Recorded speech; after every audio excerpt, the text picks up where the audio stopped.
Bonjour à toutes, bonjour à tous. Une marche blanche prévue aujourd'hui à Pierre-de-Bresse. C'est là qu'a été tuée Sylvie Godard, victime d'un féminicide tué par son ex-conjoint.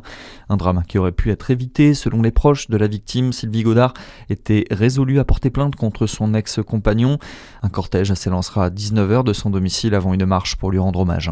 L'ancien maire de Besançon, de nouveau devant la justice. Jean-Louis Fousseret et son ancienne collaboratrice Alexandra Cordier ont comparu devant le tribunal jeudi. Procès en appel au tribunal correctionnel de Besançon pour des soupçons de détournement de fonds publics. En première instance, les prévenus avaient été relaxés. La décision sera rendue le 9 juillet prochain. Dans le reste de l'actualité, 6 cas d'hantavirus confirmés par l'OMS. Le patron de l'Organisation mondiale de la santé se déplace aux Canaries aujourd'hui. C'est là-bas que le navire MH Ondius, touché par un foyer de contamination, doit accoster aujourd'hui parmi les 150 passagers du bateau de croisière. 5 Français qui vont être rapatriés dans les 24 à 48 prochaines heures. À noter qu'un ressortissant français cas contact a été testé négatif.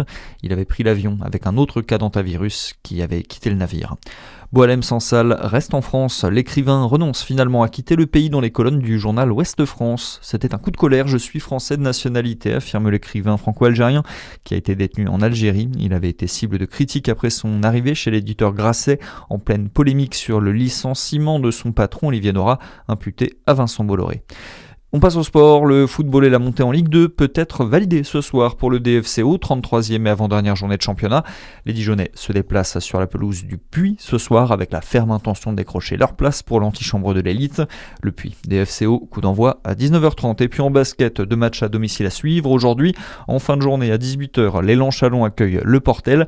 Ça joue aussi du côté du Palais des Sports de Dijon. La JDA reçoit Bourg-en-Bresse. Rendez-vous à 18h20. C'est tout pour l'info. Bonne journée avec Fréquence Plus.